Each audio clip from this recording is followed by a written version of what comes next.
अच्छा ध्यान दी भैया, आज का कार्यक्रम में हम रउरा लोगन के एगो प्रसंग सुनावे जा रहल बनी। भीष्म प्रतिज्ञा। लइकाई में भीष्म जी के का नाम रहे?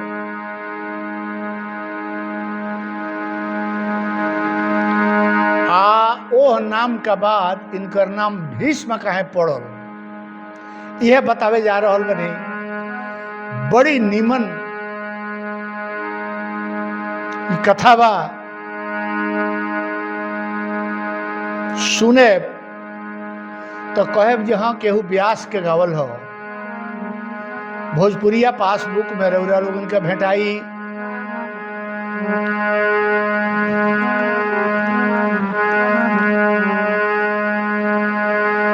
भैया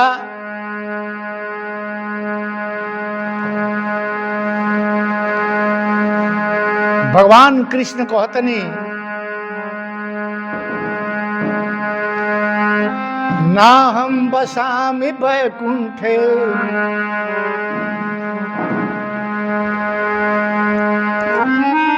योगी नाम हृदय च मद भक्ता यत्र गायन्ति तत्र तिष्ठामि नाम। जहाँ भजन कीर्तन होला वही यहाँ वास करी ले। तो भैया ये व्यास गद्दी है, डेढ़ अक्षरी व्यास के गावल ना है।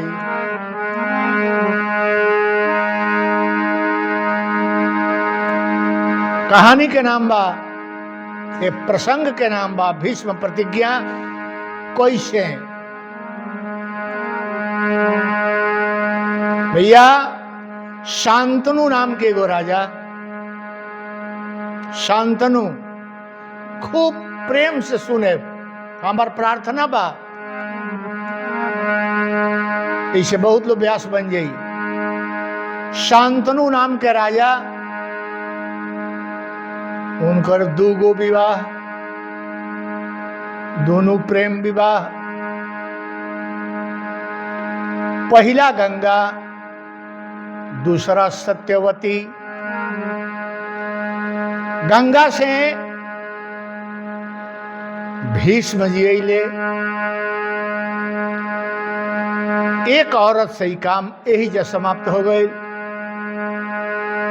दूसर का पत्नी सत्यवती का दूगो लड़का भइले। एक जने का नाम चित्रांगद, दूसरा के नाम विचित्र वीर्य। विचित्र वीर्य के भी दूगो शादी। पहिल का पत्नी अंबिका, दूसर का अंबालिका।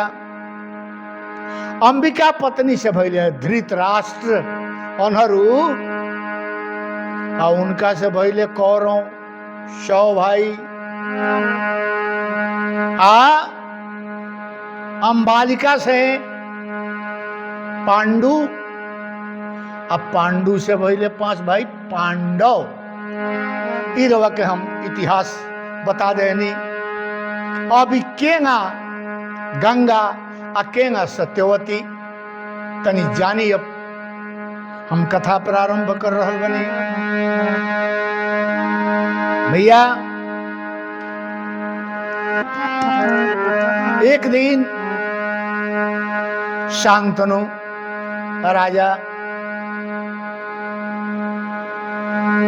राजा हवन घूमे फिरे निकलले। गंगा का किनारे गईले, देखले जे बहुत ही सुंदर औरत दिखाई पड़ रहल बड़ी। इतना सुंदर बड़ी, अति कहनी है अति। हमने के यहाँ लिखल बा अति सर्वत्र बरजे। अति सुंदर भइल भी बड़ा खराब हो। तो तनी संतनु का जानता रहे जे ई गंगा जी है, उनका पता नहीं खे। वो तब मैंने बुझले कि कोनो लड़की है, ओकरा से वो प्रेम याचना कैले केंगा तो सुंदरता के वर्णन करते रहे। ऊ गंगा बाड़ी कैसन उन्हें कन जानत। काग पंख साकेश माथ के सर दे के लाट बनल, जाल बिछावल बामतियन के, गुछा चोटी में चपकल।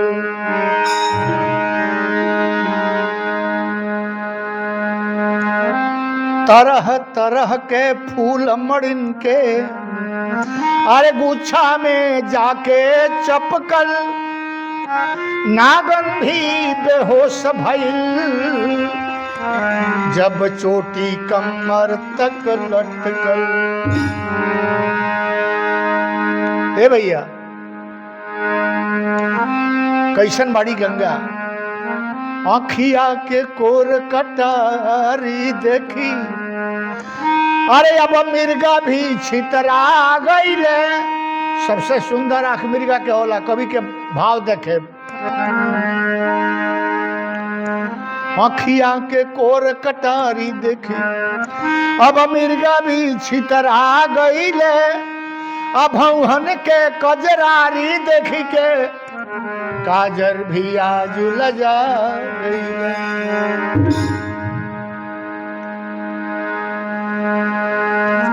अंगूरिन में अंगूठी नग जड़ल, हीरा पोखराज पन्ना वाला। आ यही भांति सुंदरता मिलल बा, बेहोश भइल देखे वाला। अनमोल सुरतिया सबर जी, केहू केहू के कबो दिल। अभी जय ही पर मत अगर, क्षण ही में प्रभु जी छीन ले। एक जगह मुक्तक में बा भैया, रूप राजा हो देही के जवानी में, उम्र ढरते मसान बन जाला। सो जया किसे तनिको न डरबा, तिरछा होते कमान बन जाला। सुख में मनवा महल सत महला, आ दुख में ही है बथान बन जाला। आ जो बेगदराला होला नवानी, ताकि जाला पुरान बन जाला। ओह नारी के देखले राजा शांतनु, तो प्रेम के भिक्षा मांगत रे, कहत रे, हे नारी,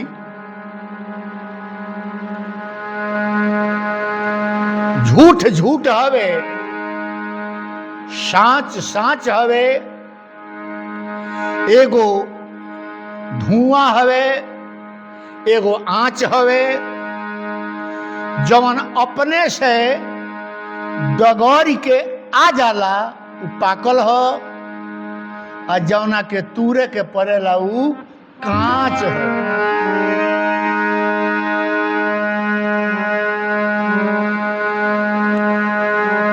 तनी एकरा के गीत में देखें, बिजली के तड़प कितना बाटे, बिजली के तड़प कितना बाटे। बेईमान बदरिया राजा,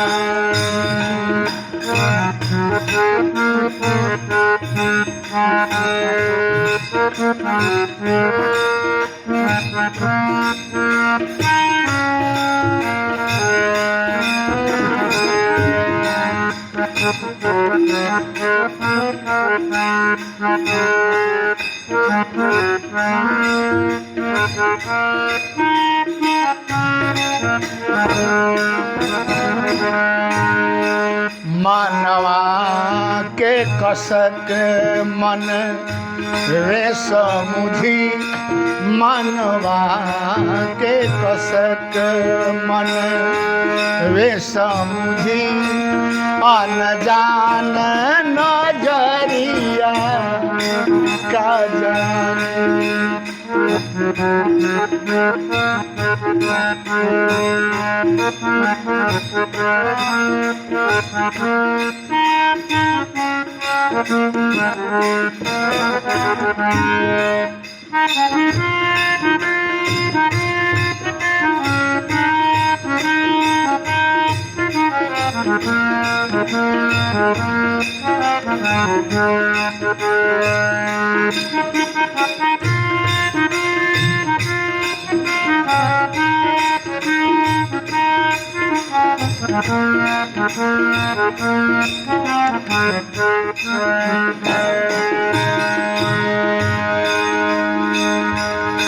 गौर करे,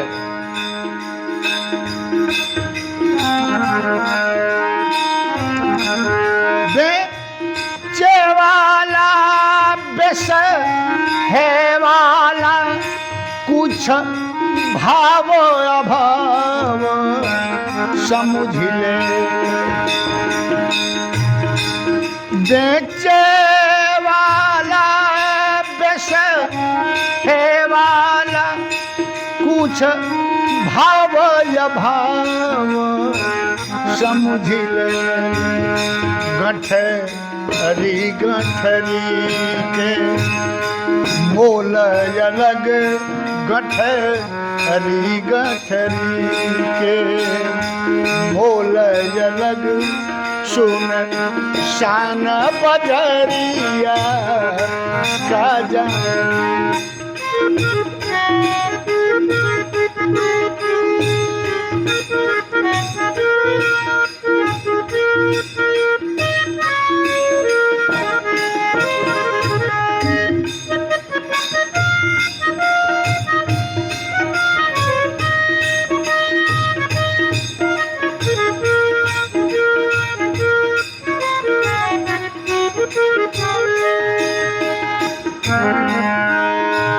भैया गौर करे बे लाइन पर बड़ी स्टैंडर्ड बा।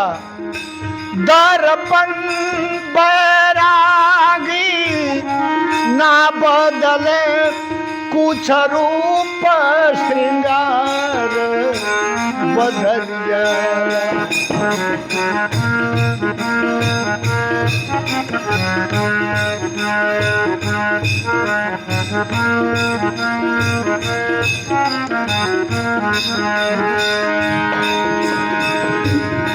दर्पण बैरागी ना बदले, कुछ रूप श्रृंगार बदल जाला। कौने विधि उतरल रूप रतन, कौने विधि उतरल रूप रतन, नादान उमिरिया का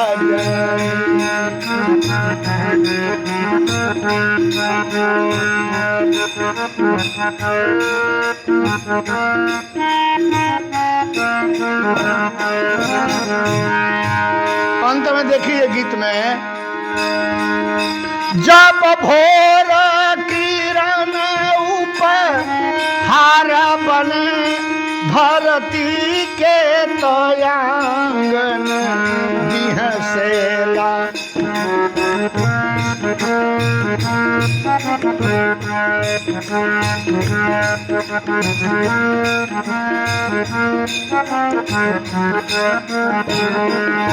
जब भोर किरण ऊपर हार बने, सुरती के आंगन बिहसेला। ए भैया, जब सरस जवानी, जब सरस जवानी तरसेले विजय के नजरिया राजा जब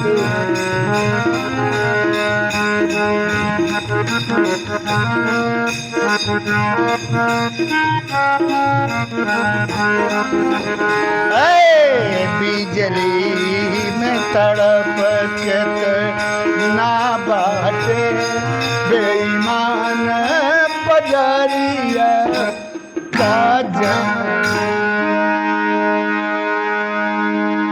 ये गीत के रौरा समझ है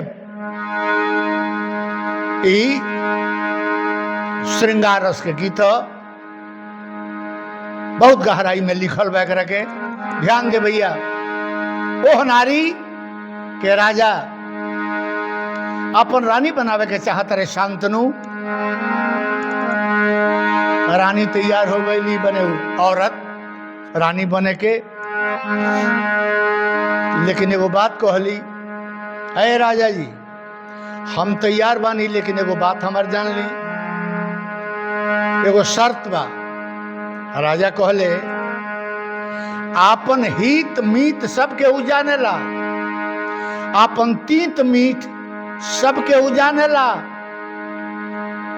बाकी दाव पर जब जिंदगी चढ़ जाले तो अपन हार जीत सबके जानेला। ऐसे भैया देखी कितना गंगा जी यही ना चले राजा का पता बजे हके के नारी आगे बताए। राजा शांतनु वो नारी से कहत रे अपन शर्त कहो, तो कहो तारी रानी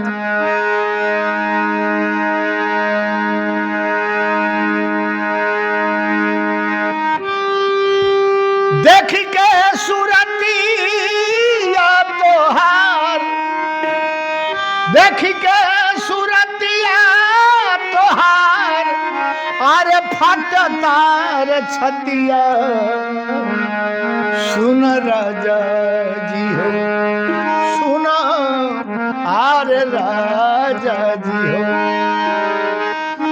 मनवा में कली हो विचार, सुन राजा जी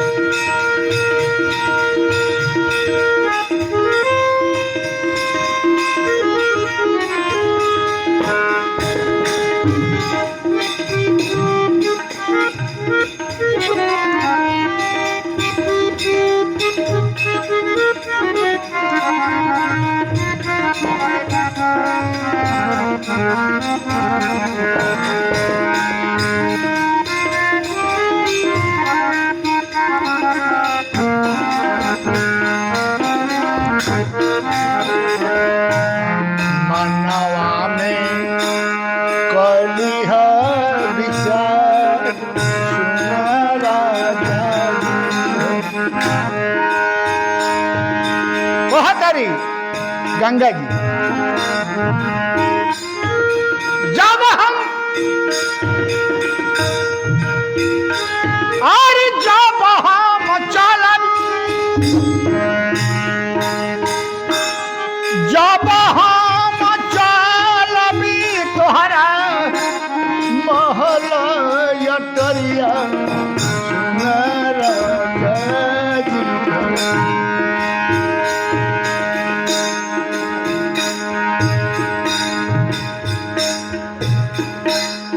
केहू नाही तो किए एको बार मोहल्ला टारी में चले केहू हमरे के टोकी ना डिस्टर्ब ना करी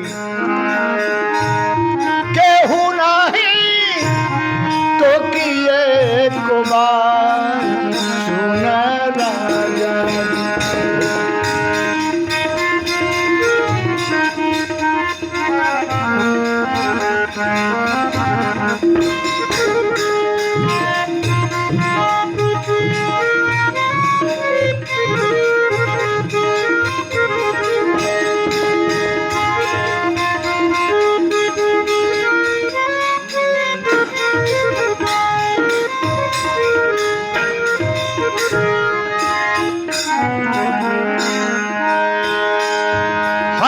कहतारी जौन जौन मन करी तौन तौन करे लेकिन केहू का टोके के ना चाहिए जौन जौन अरे जौन जौन मन करी जौन जौन मन करी तौन तौन करबी सुन राजा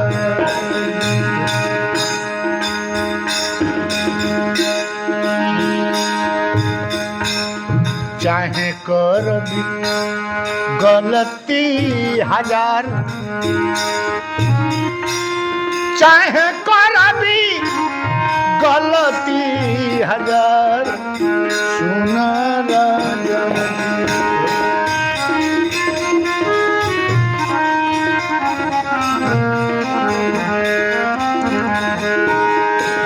बहादुरी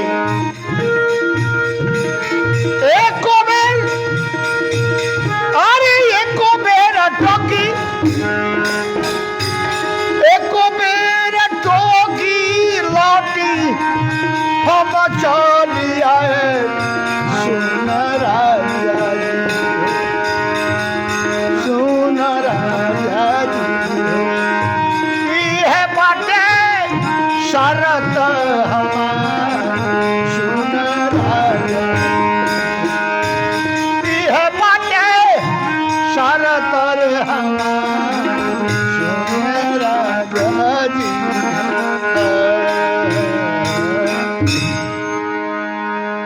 केहू का टोके के ना चाहिए टोकी केहू ओ जैसे लौट जाए ये हमारा शर्त बा राजा शांतनु राजा हईले हवन कहले जे कितना सुंदर औरत बियाई तकर बात माने ही जे जाए कल ठीक बा कौन आर जाने ले अले विवाह होकर हो गए ए भैया 7 गो लड़का भैले सर 7 गो बेटा पुत्र जब लड़का एगो होके उठा के ले जाए गंगा जी में दावा देश 7 गो ले राजा देखले शांतनु चुपचाप बाड़े 8वां लड़का जब होइल लेके जब चलली गंगा जी तो कहले जे हो सुना तो गंगा जी मुस्कुरा तरी टोकी देले शर्त बा टोके के नहीं खे कहले राजा जे तार पर्सनालिटी चेहरा शरीर कितना सुंदर बा केहू देखी तो कही लक्ष्मी है लेकिन तू तो बड़ू पिछाची नहीं 7 गो लेकिन के मुँह तेरी 8वां कर एकदम लेके जा रहा बड़ू फाइनल करे खातिर अरे कहली जे शर्त टूट गई हमार हम गंगा हैं तब राजा शांतनु कहली गंगा देवता चिंता तो भइल राजा का लेकिन कहले अच्छे बताओ जब तू गंगा हो तो ई काम है तना कुकर्म के काहे कहलू हो कहली जे हमार पूजा सारी दुनिया करेला हर किसान के हम सींची ले अन्न में सहयोग करी ले लेकिन एकरा पीछे कारण बा हई लड़का हम ले जातनी, फिर एकरा के हम समय का अनुसार हे राजा तार लगे लौटा दे। कहले ठीक बा, लेकिन पहले बताओ जे तू ई कुकर्म कैलू हो काहे? गंगा जी कहतरी बैठिया सुनी, कहतरी जे नियरे रहेला उ दूर हो जाला, माथे पर के फूल पैर तर के दूर हो जाला।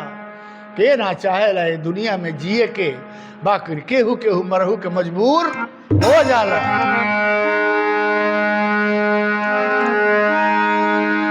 बताओ तरी गंगा जी जे काहे हमरा ई कुकर्म करे के पड़ल हो? तनी एकरा के पहले गीत में सुनी। अरे एक दिन आठो बसु, एक दिन आठो बसु, अरे धैले डगरिया ए राजा जी। 8 गो बसु होले, जे में सबसे छोटकू बसु में प्रवास ना हो इनकर, जकरा कहत ये लौटा देव। अरे एक दिन 8 बसु, अरे धैले डगरिया राजा जी। हाली हेले साथे अपन नरिया हे राजा जी। हेले 8 हेले साथे अपन नरिया।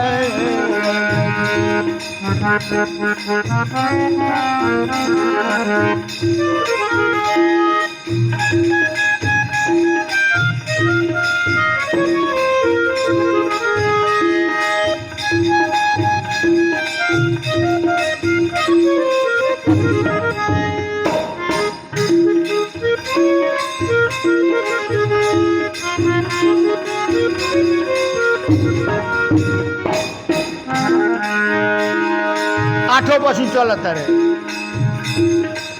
चलत चलत गइले आश्रम का कोगोरिया।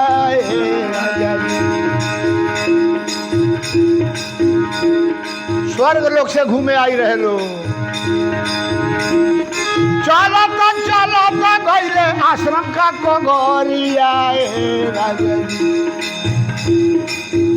जहाँ वशिष्ठ के झोपड़िया राजा, जहाँ वशिष्ठ के झोपड़िया।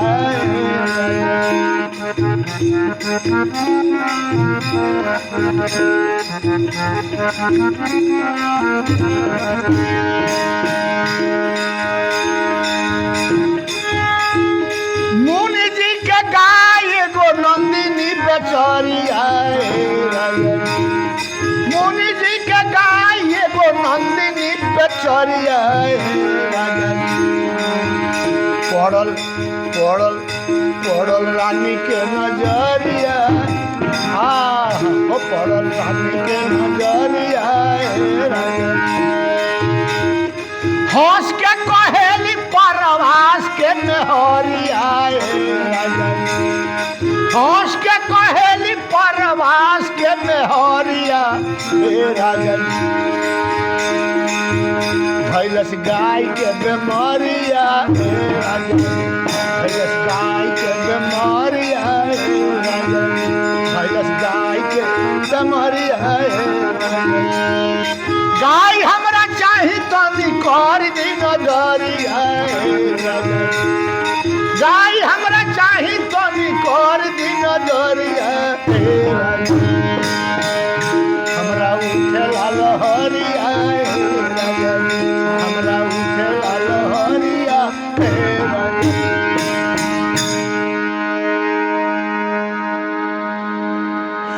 प्रवास 8 गो बसु में सबसे छोट प्रवास। कहली हमरा गाय चाही, उ कहले जे गाय मृत्युलोक में जे एह नंदिनी के दूध पिएला तो अमरत्व के प्राप्त हो। हमने के देवता ही सन, अपने अमर बनी सन, का जरूरत बा गाय के? अतना हमरा चाही।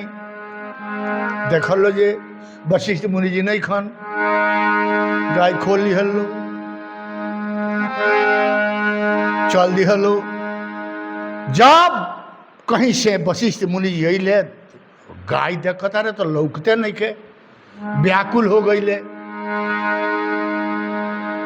खोजले पहले चारू ओर, एक बाद पद्मासन लगा के बैठले आ ज्ञान चक्षु से जब देखत रे कहत रे अरे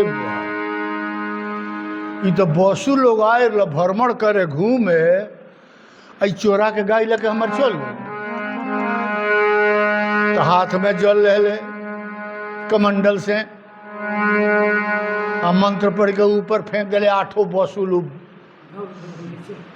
7 जने जिन रहले भद भद गिर गए लो। जब गिर गए लो तो देखिए क्या होता है। कभी कहता नारी खातिर कितना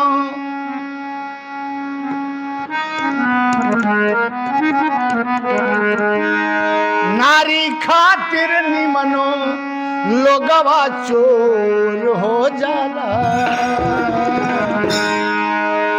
नारी खातिर निमनो लोगवा चोर हो जाला।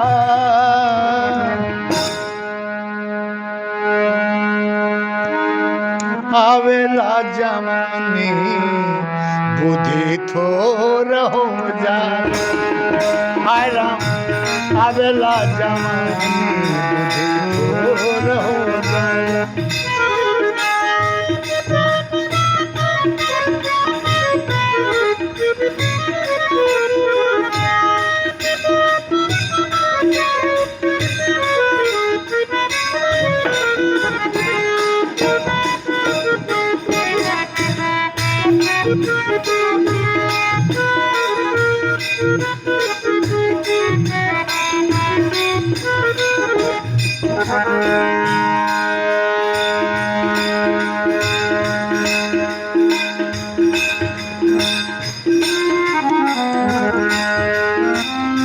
कहले वशिष्ठ मुनि सोचे के भैया। कहले वशिष्ठ मुनि जालो गिन बसु ले लो श्रापवा हमार रे।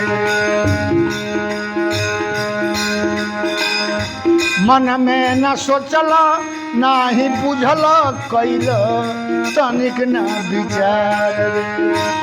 नंदिनी चोरा के कैल अपना से बड़ा भारी रे। नंदिनी चोरा के कैल अपना से बड़ा भारी रे। मृत्यु लोक में जा जहाँ तोर मोर हो जाला। आवेला जवानी बुद्धि थोर हो जाला। हाय राम आवेला जवानी बुद्धि थोर हो जाला।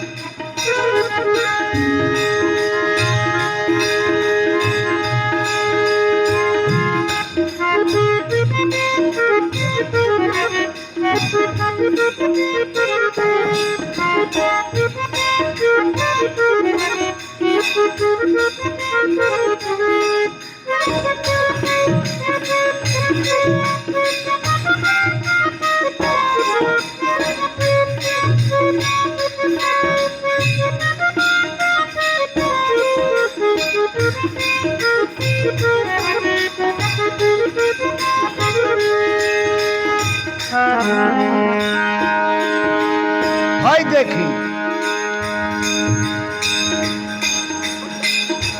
8 बसु लो 7 कहता लो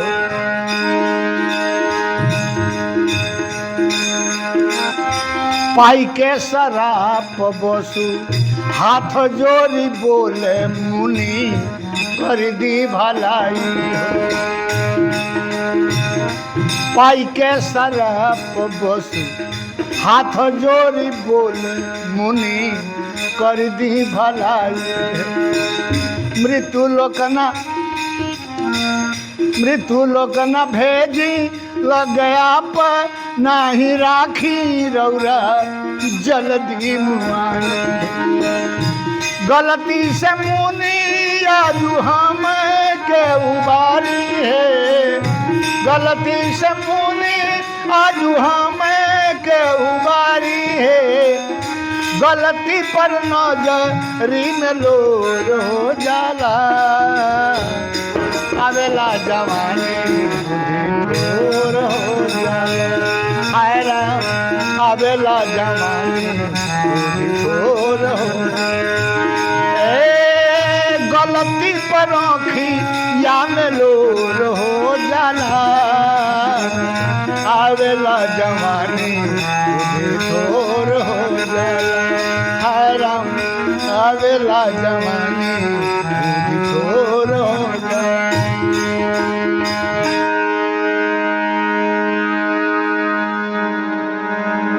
इके बात कहत समूचा गंगा जी हे भैया केकरा से राजा शांतनु से। ये बात समझे के बा ये कहानी में काहे हम इतना लेखन के मौनी हो भैया।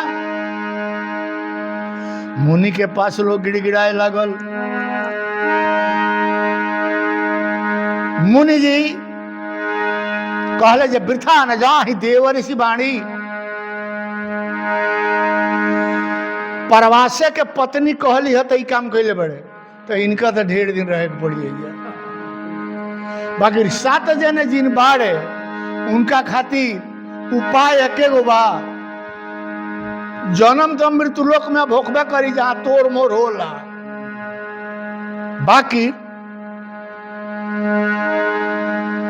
गंगा जी के लगे जा लोगे नुमाई है, सब बात गंगा जी कहत रही। आके हमरा लगे 7 बसुल रोवे लगल, 8 बसुल बुझी 7 8 हे भैया।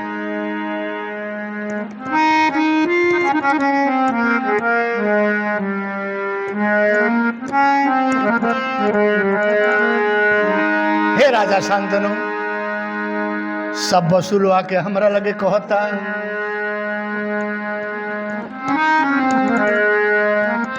मैया कर दी हमरो उधार। ए मैया कर दी हमरो उधार, सरपवा मुनि जी दिहल। मैया कर दी हमरो उधार, ए मैया कर दी हमरो उधार, सरपवा मुनि जी दिहल।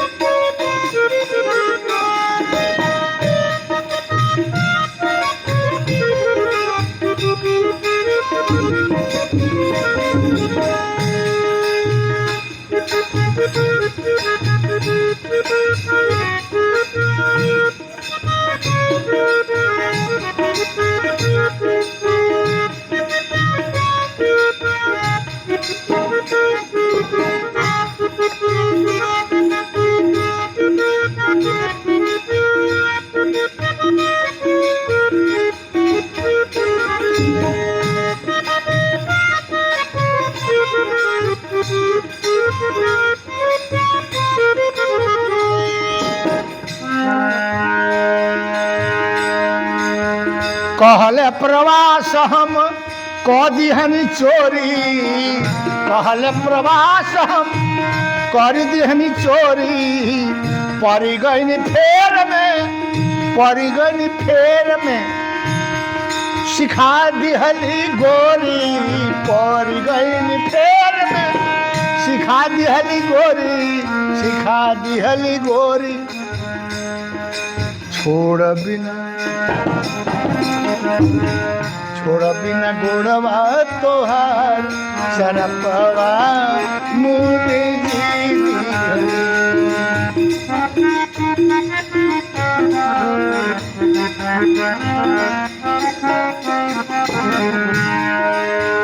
मन मन गंगा जी खूब मुस्कैली, मन मन गंगा जी खूब मुस्कैली। आखिर में बसूलों के बात मान गईली, आखिर में बसूलों के बात मान गईली, बात मान गईली। वन माता बेटा हम तोहार, वन माई बेटा हम तोहार, शरपवा मुनि जी।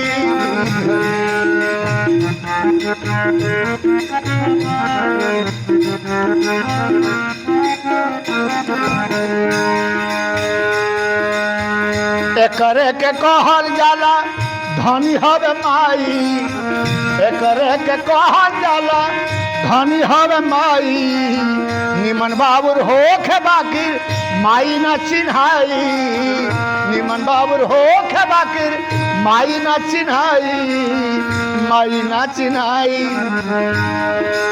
माई खातिर बेटा हो संसार, माई खातिर बेटा हो संसार, सरपवा मुनि जी। मैया कर दो हमरो उधार, ए मैया कर दो हमरो उधार, सरपवा मुनि जी, मुनि जी, मुनि जी।